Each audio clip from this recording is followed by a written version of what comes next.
Shalom and welcome to Practical Spirituality here in the old city of Jerusalem in Asia Torah, overlooking the Temple Mount. Today we're talking about altered states of consciousness. I'm actually in an altered state of consciousness, mostly because I had a little caffeine. So I'm big into studying altered states of consciousness. It seems to be a part of human life, like for sure. There is no society in the world, except for some society that's up near the North Pole. I forget their name, but they don't have any vegetation growing there. But they're the only society they've ever found in the world that doesn't have altered states of consciousness. Every other human society has within its culture altering your actual state of consciousness. Besides sleep. And you'll notice things like children love altered states of consciousness, and you'll see they'll spin around. They're like, and I don't know any adult wants to do that very much, you know. And that takes you in a totally crazy state of mind. Anyway, but you can actually whirl around like kids, and you get to this. You can get to this state of consciousness. But kids do it. Kids want an altered state of consciousness. And not only that, swings. They like to go on swings. Most adults don't want to go like that, you know. That's just not what we're after, you know. And I go on swings with my kids, and I last about a minute, and like that's enough of that state of consciousness. You know? Not that interested in that, but we seek it in sports, and especially in thrill-seeking sports, and as a surfer.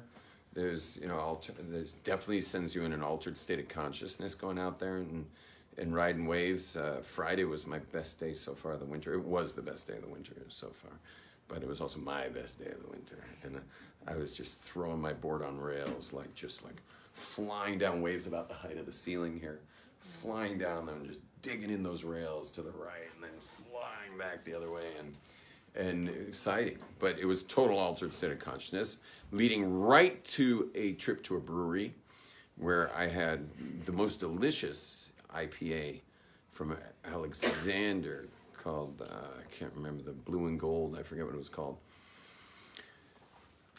Another altered state of consciousness. But I was also a little sleep deprived, another altered state of consciousness. And so you'll notice that we're doing this all the time.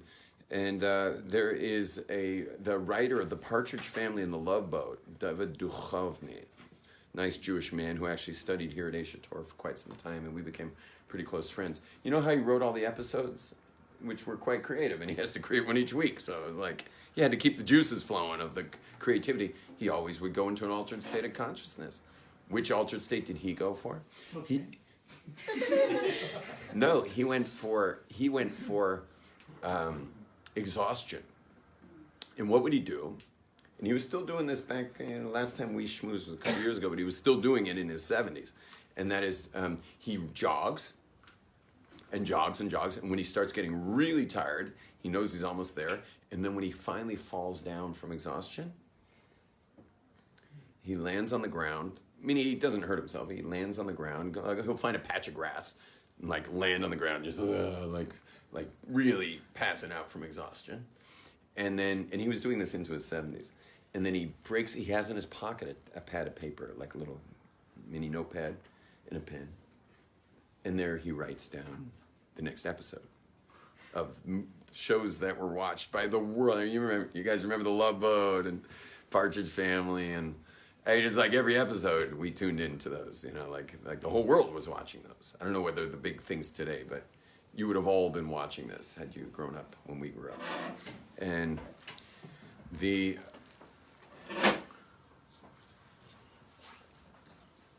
but that was another altered state of consciousness, another form of altered state of consciousness.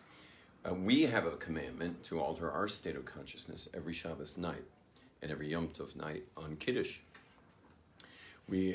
Kiddush is to be done on wine, not on grape juice.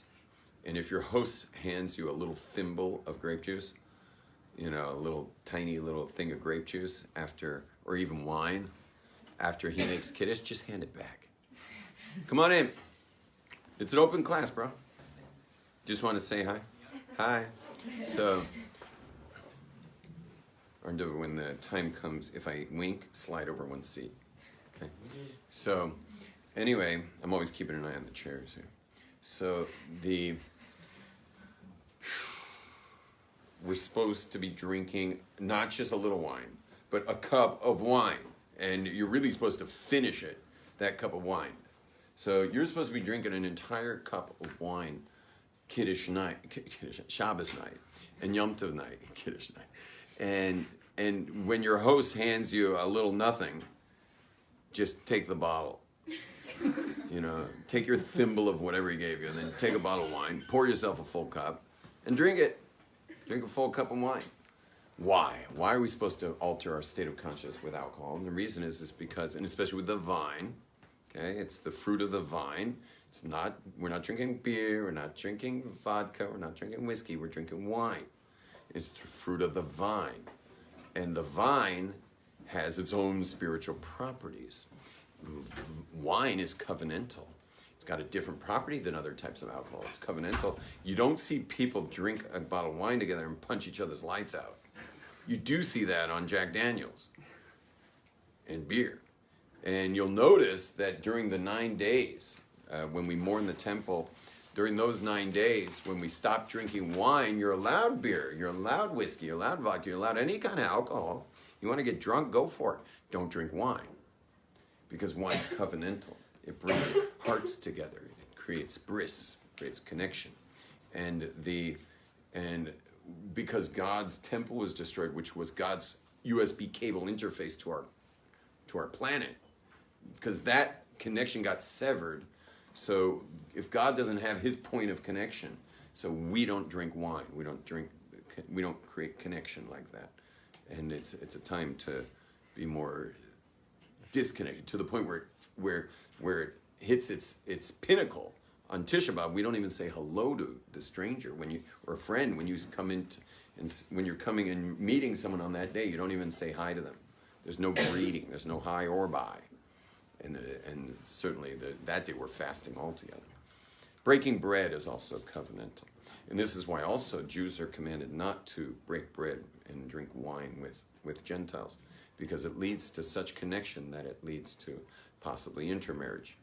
And for that reason that we are prohibited from drinking wine. You can drink apple juice with Gentiles, but you cannot drink wine with Gentiles. Now, obviously, you can work your way around. There's workarounds, if the wine was pasteurized.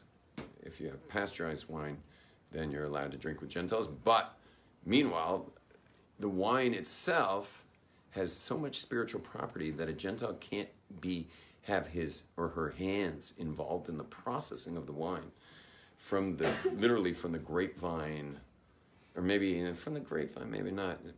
I don't know about the grapevine, but once it gets pressed, and whoever's pressing it would have to be Jews doing that. And if it's not Jews doing that, that's no longer kosher wine, which is really interesting, because you can drink apple juice pressed by Gentiles, pineapple juice, orange. It makes no difference who presses a pomegranate. But suddenly you press grapes, so you either got kosher grape juice or wine, or you've got kryptonite, and it's like eating pig juice or something. Yeah. I just saw a really cute video of getting over the Palestinian Jewish fight. So this Gentile came up with a song of why we should all get along. It was kind of a peace anthem. So it was I can't remember the tune, but it was something like, "You don't eat pig, we don't eat pig, let's not eat pig together." That's the whole song, and it just keeps going like that. You don't eat pig, we don't eat pig, let's not eat pig together. He was trying to think what we all had in common. He got a whole audience singing it in his video. That's another Tim Minchin, is this funny Australian comedian, I think.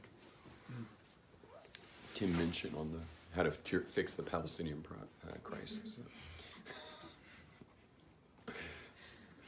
Anyway, let's not eat pig together. So anyway, back to mind altering state. So our rabbis teach us that we're supposed to be in that state. And it's not just that, it's other things like, for example, fasting is a major mind-altering thing. You'll notice every cult will have some kind of nutrient deprivation to get you, in line. And we have our holiest day of the year is Yom Kippur, where we get in line with, meaning we've been out of alignment. We have not been at one with God. But comes Yom Kippur, we fast to the point where our chemicals shift of our thoughts and life, we get reduced to humility by the end of the day, and then realign ourselves. And it's funny, the day is called at-one-ment. Atonement is the word at-one-ment when you look at it. It actually spells the words at-one-ment. You can actually come back to God with just altering your chemical makeup of your brain by depriving it of nutrients for an entire day. We have a day even holier, but only for like really super Kabbalistic reasons, is the day of Purim, where the name of the game on Purim is to get so totally intoxicated that you no longer can distinguish good and evil. And that's considered one of our very holiest days of the year. And in fact, the download of the day has to come when you're unconscious. Meaning the download of the day on Sukkot is when you're shaking that lulav, or you're sleeping in the sukkah, which is also unconscious. Those are the two mitzvahs that come unconscious. Sleeping in a sukkah, you get this big download. Is why I pity the food. Don't sleep in no sukkah. Yeah, because he's missing the download of the sleeping in the sukkah. But that's a big download. When you get unconscious in a sukkah is when stuff's happening. And the other thing is, each holiday has its mitzvah. The matzah on Pesach that's the downloads coming through the matzah. And each holiday's got this certain download to it. But Purim comes from when your normal thought processes get completely jiggled up with alcohol. Any kind of alcohol is fine, but it gets totally jiggled up by alcohol. It's ideal, though, even then on Purim to drink wine. But that's for other reasons, and that is that wine has the numerical value Yud and Yud and Nun equals 70. Yud is 10, Yud is 10, Nun is 60. So that's, 80. Yud and Yud is 10, that's 20, plus Nun is 50. So it equals 70. I knew the number, I just blew the math. So, and then, but also the numerical value for secret, sod. Samech Vav Dalet is also 70. And we have a famous saying that when the wine goes in, the secrets come out. So the download of that day is the secrets. What are the secrets? What's the secret? The secret is that the whole physical world is an illusion. Our holiest day of the year. Kabbalistically, it's the holier than Yom Kippur. In fact, Yom Kippur is called Yom HaKippurim, which means the day Kippurim, like Purim. It's not on the level of Purim, but it's like Purim. And what are you supposed to do on Purim? You're supposed to get crazy drunk. Ladies, be careful doing that if there's drunk men around. Okay, but you're supposed to get crazy drunk, and you're supposed to get so drunk that the secrets come out. What are the secrets? The secret is that this world's an illusion.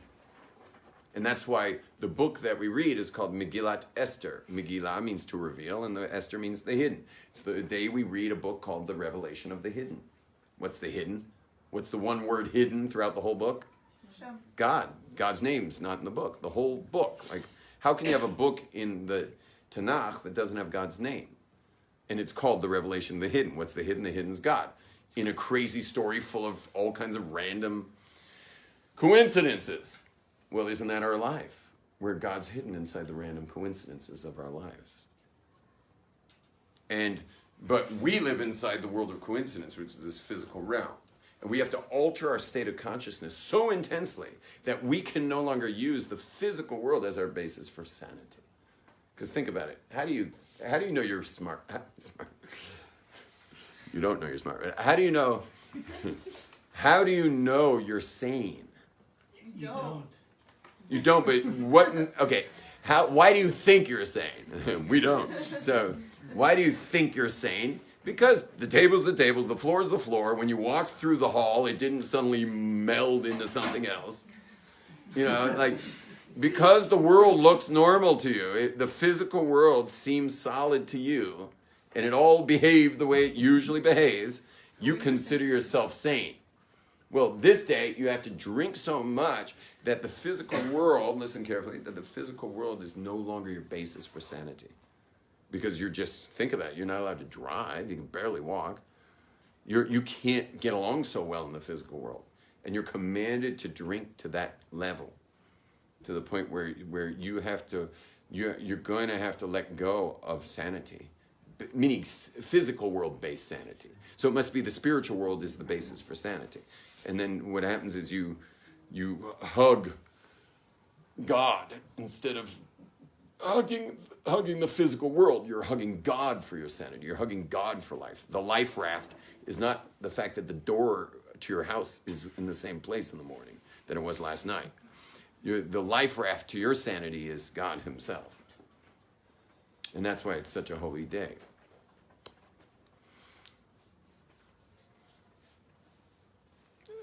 The ultimate altered state of consciousness, though, was the temple, which is obviously right outside this window here. Exhibit A, the Temple Mount. So the Temple Mount is where this, highly intoxicating experience took place. And it had some of the most mind-altering things happening. One of those things happening was awe, great awe from the beauty of the experience, just the literal physical beauty. There was also smells. If you came to my meditation room and I put on some of the smells, I really should have brought some smells today for this class. But if I burn some of, like, for example, the Israeli sage for you, which is like, I know a lot of people have smelled like sage smudge sticks, from Native Americans in California. Yeah, that smells like burnt newspaper compared to the Israeli sage. Okay, Israeli sage is just the sweetest, most pungent thing. You're sure someone's lit a joint. It's so pungent, and it's just incredible, intense smell. But I start combining. I've become a bit of a wizard with these very smells. It's just when I'm meditating, bring in the senses. That's where we're from, And it's so funny when you see these New Age shops with all their stones and their sage and the meditation music and all that stuff. So my son-in-law came in the room once, and there I am meditating.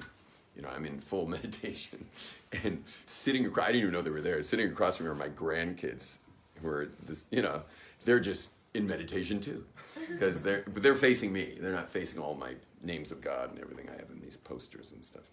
They're not in that. They're just staring at me, and the scene's really chill, and the music's amazing, and it's great. So they're in there, and when my son-in-law comes in and says, he's like, I don't like this. This isn't Jewish. It's not Jewish. And here I am, like his father-in-law. He's going out on a limb to do that, say that. And he certainly doesn't want his kids part of this, So I said, listen, with all respect to your feelings, that you're a Kohen. Those kids are Kohanim.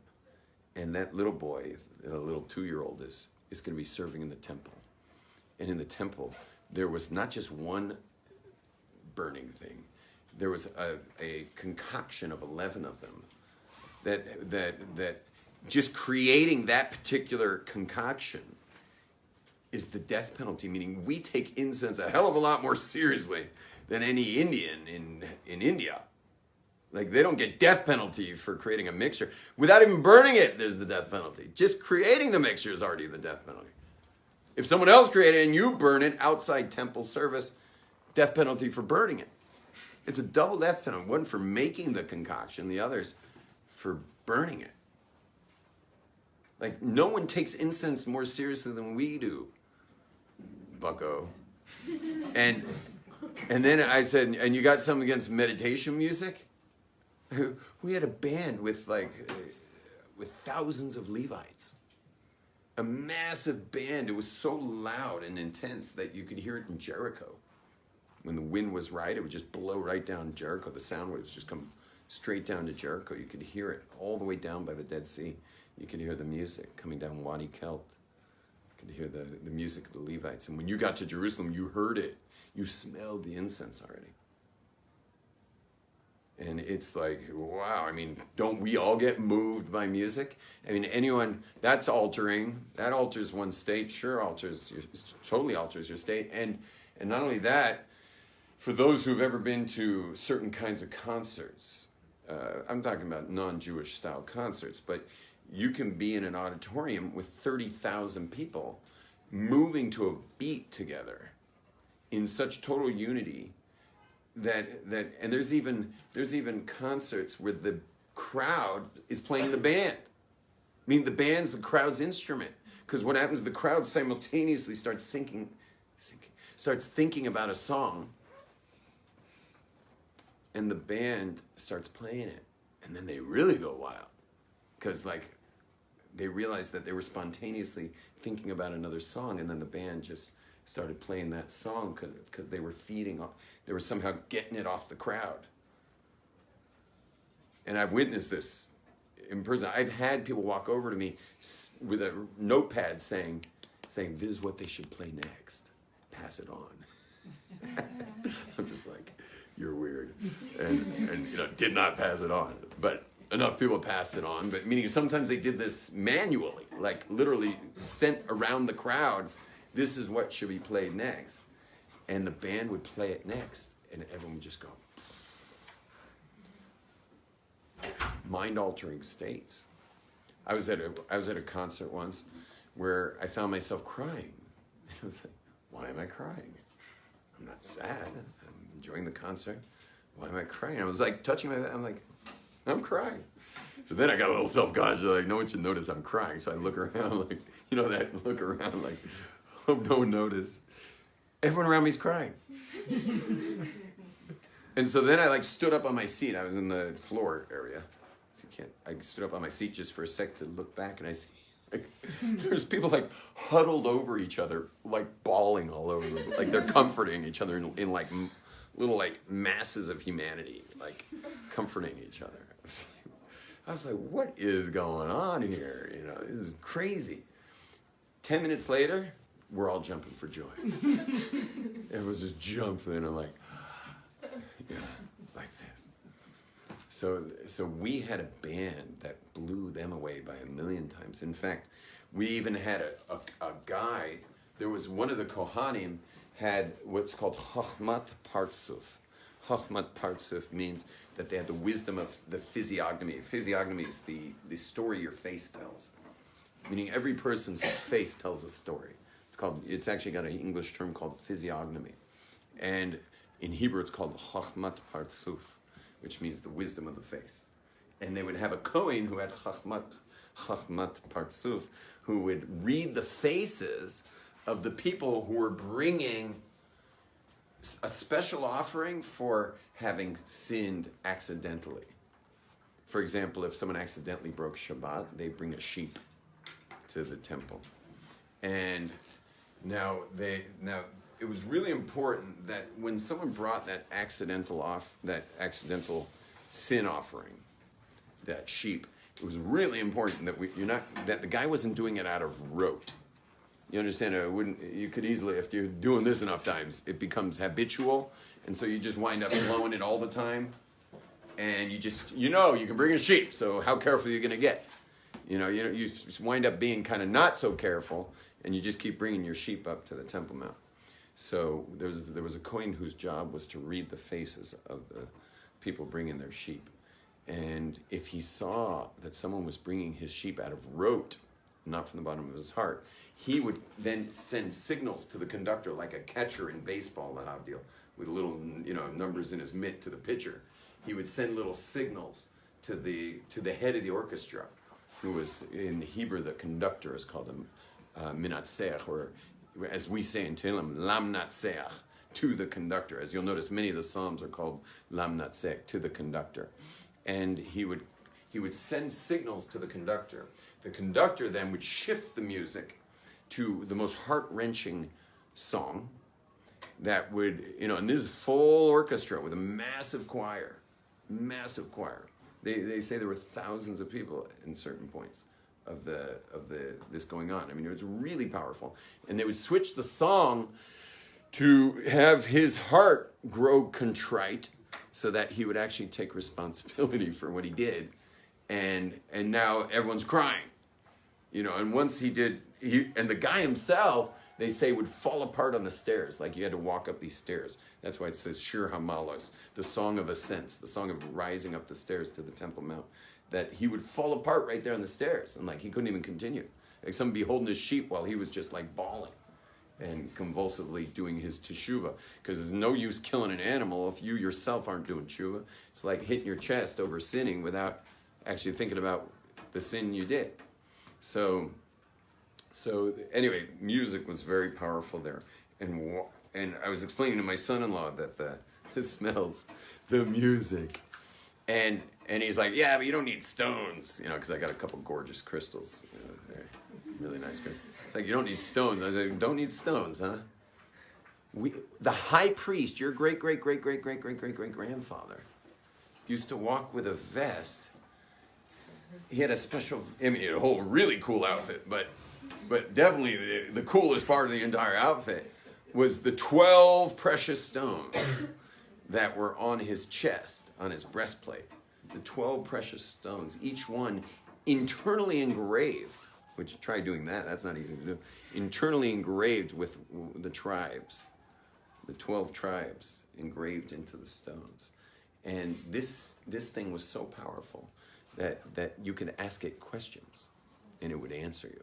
Meaning you could ask a question, should we be going to war? Should we not be going to war? Should we be planting right now because there was no rain? And who says there's going to be rain? And maybe we should wait a little. And you could ask it questions, obviously questions of national interest, important, questions for the nation. You're not going to just ask it anything. But you could ask a question and it would answer you. Like it actually had this function of like a medium for the Jewish people. Anyway, so he's finally like, the kids are inhaling all the smoke.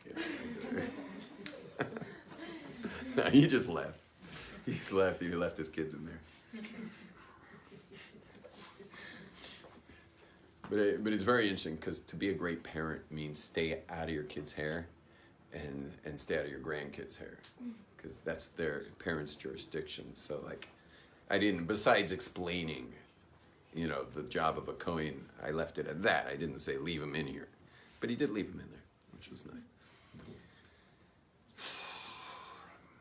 So I had a little coffee today because I just wanted to prove the point.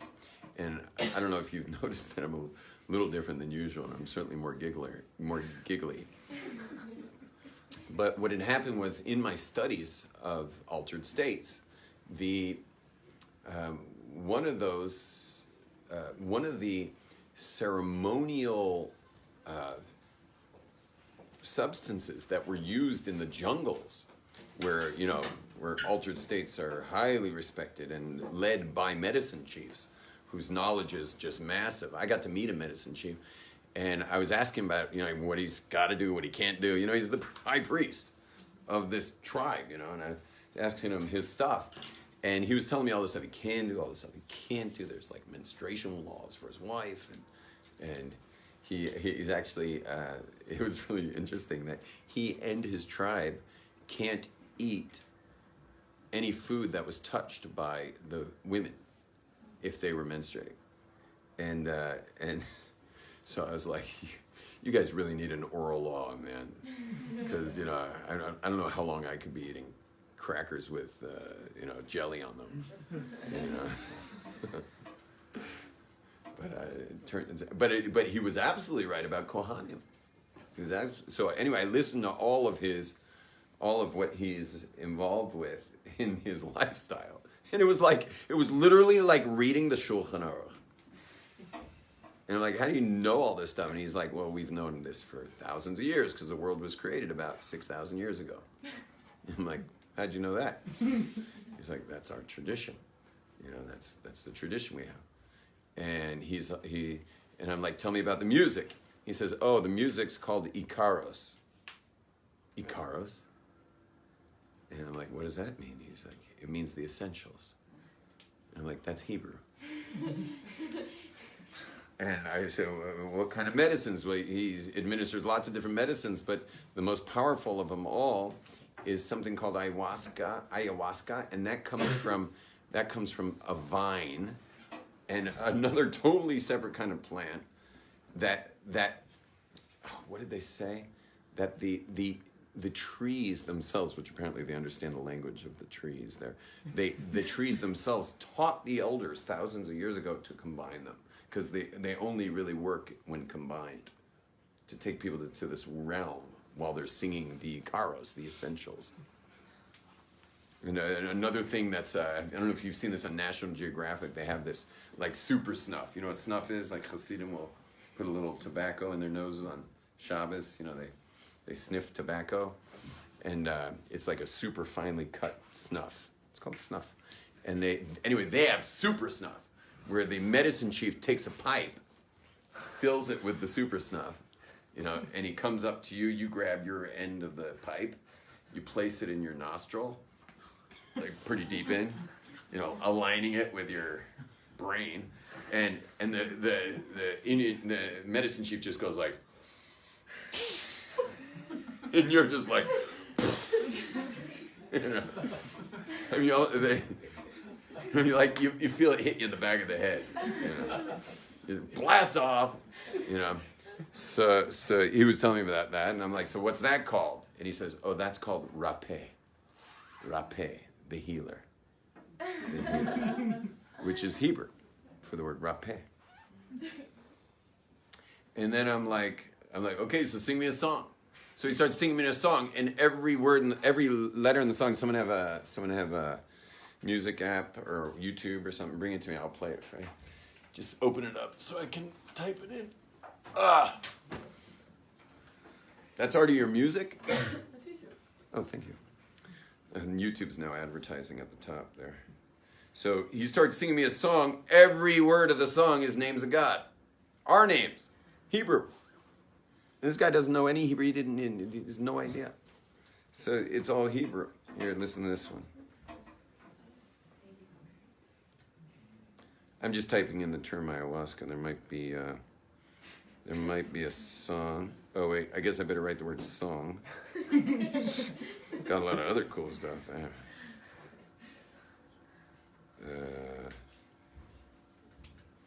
Whoa. Oh, that's some crazy looking stuff.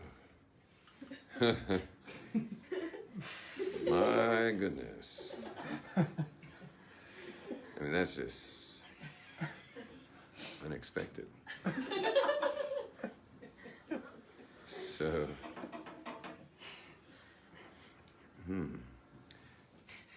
well, that didn't go so well.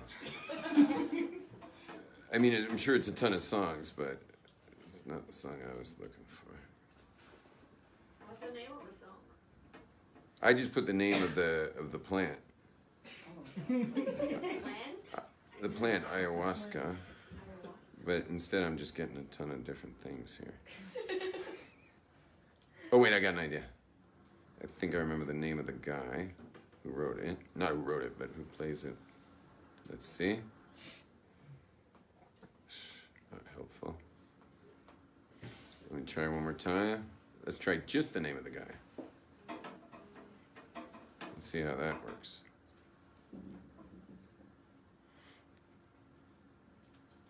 Okay, I guess not. Or maybe it's not on YouTube. Are they listening for the Minor detail. Hey Ha Ho song? Yeah. Just look up Hey Ha Ho. Oh, that's funny. Israel has one of these songs. Have you guys heard the Israel song?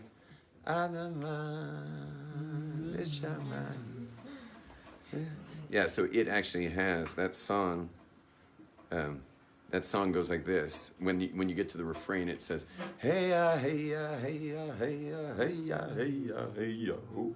Yeah, and it's haze, it's yud and haze, and it's haze and vavs, and I think this isn't on YouTube. I don't want to waste anyone's time anymore on this, but I'll just check. Native Americans? What's that? Native Americans? they're also doing this kind of stuff, but this guy was from. Sounds like Native American. Oh, I found it. This guy is South American. Sorry, yeah. Okay, here we go. Well, you got the whole album. This is Kolishan, so you guys, ladies, you love to hear this. Oops. It kind of leaves me out of the pack, but this particular song is without that. Okay, we're gonna find it.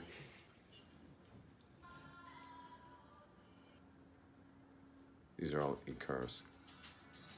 Here we go. This might be.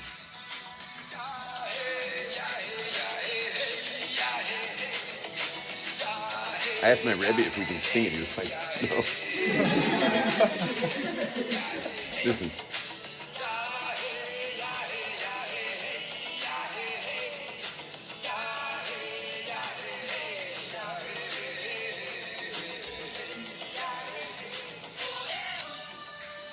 Anyway, you got the picture.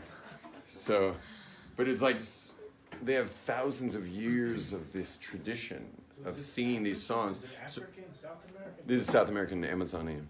So I asked him, like, where'd you get these songs? And they're like, they're just part of the tradition. I said, do you realize these are names of God? Everything's names of God? And he's like, yes. He knows they're all names of God. Yeah. But here's the cool thing that in my research, you know what I discovered? Was that caffeine was never a beverage. Caffeine was a ceremonial what? Substance. I don't know what to call it. Ceremonial substance where you would be in the Amazon and the medicine chief would bring out, cups of caffeine, obviously high dosed, heavily potent caffeine. And people would have a full mind expanding psychedelic experience on caffeine. And not only that, chocolate was never a food. The cacao bean, 100% cacao, was ceremonial. It was a ceremonial thing that you would experience religiously in a ceremony. And it would take you on this journey. Now, Westerners took caffeine as just a way to deal with lousy diets. Meaning, if you have a lousy diet, you're always going to wake up crummy. Because, all that food's just sitting in your system rotting away while you sleep. Because digestion sleeps too while you're sleeping. There's no digestion while you're sleeping. So you got all the stuff you ate too late at night. None of which is very wholesome for most people. And then it just rots there until the morning. And then you drink caffeine to mask the fact that you're basically poisoning yourself every single day. And the caffeine is originally a ceremonial thing. So guess what? I tried it. I tried it ceremonially. Whoa. It works. It actually works. And I've been doing it ever since. So what I do, I only do it on Shabbat, is first I have my wake-up coffee. And I'm not sure if it's diet-oriented because I've noticed all Glazers in my family wake up not very well. We just don't wake up well. My day, until I discovered caffeine, my day started at like noon. Just because it took me that long to like get clear in my mind. My brain doesn't really start until about noon. But with caffeine, it starts right away, right after the cup. That's why please don't get in the way of me going to that cup of coffee, which, happens really quickly after I basically go to the bathroom and then I dose my caffeine. But so this is what I tried was I go to shul, so I drink my coffee, just to wake up, go to mikvah, come home, get ready, head out to shul. And in shul, I go off the fumes of that caffeine cup I had earlier. It's not a strong one. I take a weak one in the morning for Shabbos because I know I'm going to be dosing up. And I want it to have its power. So then what happens, and this helps in Nusach Sfard because we only start Baruch Shamar later. And so, we only get to that, whatever. By the way, I asked a posik if you can make a shahakol before Baruch Hu. Meaning later in Pesukah Zimra, he also said you can. So you're allowed to say a shahakol in Brain Nefashos. Anyway, so what I do is later in the Pesukah Zimra is I go have the equivalent of 4 cups of coffee. Wow. Yeah, we're talking 4 heaping teaspoons, just like boom. Like the cup's like half filled with coffee. And then sugar just to cut the acidity. And then milk to make it potable because it's just not potable to drink that much coffee. And anyway, load it up. Now, by the way, if you did this on a regular day, you'd be so miserable. I mean, it would just mess you up. But what about if you're with 500 screaming Hasidim, having already been screaming with them for the last hour, and now you're coming back in to re-enter. By the way, I notice other Hasidim are doing this too. So I wasn't the first guy with this idea. But a lot of these Karliner Hasidim, we scream our prayers. We do what's called ecstatic prayer. So we do full volume ecstatic prayer over a long time. Like shul can be 3-4 hours on a Shabbos day. So anyway, then I rejoin them in a completely heightened state of mind. And it turns out that caffeine is a full-on mind-altering drug. I discovered this. And allows you access in prayer, like I mean, I'm sure there's something else that would too, but I'm certainly not doing that. But it allows access in prayer like nothing else. And I strongly suggest anyone hearing this, try it this coming Shabbos. You know, make sure you go to a minyan where people actually care about prayer instead of just trying to get it finished.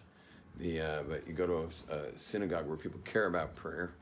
Sometimes those are a little hard to find, but if you can find one, and then go megadose yourself on caffeine, and then re-enter the shul from that perspective. Mind-altering substances are part of human culture, and they're built in, and especially in spiritual practice, and that's what was going on in the temple at the time, and that's what's supposed to be going on every time we pray, that we're involved in a spiritual ceremony. Now, most people don't live like that. Most people are not experiencing spiritual ceremonies when they're going to shul.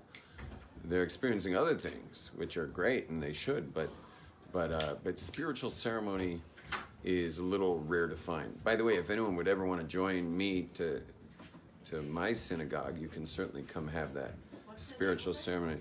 Yeah, you can just look it up online and show up there. It's called Pinsk Karlin. Pinsk Karlin, P-I-N-S-K, Karlin, K-R-L-I-N. Anyone can come. You know, you don't have to be Jewish to go in there even, and certainly wear a kippah and stuff and pretend you're Jewish, and it's women's section's not as inspiring, but the front row generally cry the whole time. So if you feel like you need a good cry, you can just go cry with all the old ladies there, all the bubbas cry during that. Well, the men are screaming and the women are crying. So, and they're really cute old ladies. They'll like keep trying to help you with the page number and stuff. And you're like, I'm not there yet. She's trying to speed you up. You know, it's like 85-year-old lady. You know, and just behave and go to the page she wants you to be at. You know, just let her have her way on that one. Really sweet old ladies in there. And I'm trying to think. Do you guys have any questions about mind-altering experiences? Any question like that? George. Where did you go to get ayahuasca? Is it Peru, Argentina, Brazil? I didn't go to it. I just got, because I'm a rabbi, I get to meet these kinds of people, like panel discussion type things. So I get to have these like amazing interactions with people. Yeah, I didn't get to go there. I'm not a Wall Street wealthy guy flying into Peru for 10 days of plant medicine ceremonies in the jungle. It's not that expensive. You did it? You've done everything. Peru, but not ayahuasca. No, you didn't get to do ayahuasca. Guys, I see that when they all come walking in, that means I went late. So we're going to you can ask me outside. Shalom, everybody. Enjoy. Hello, who's gonna write?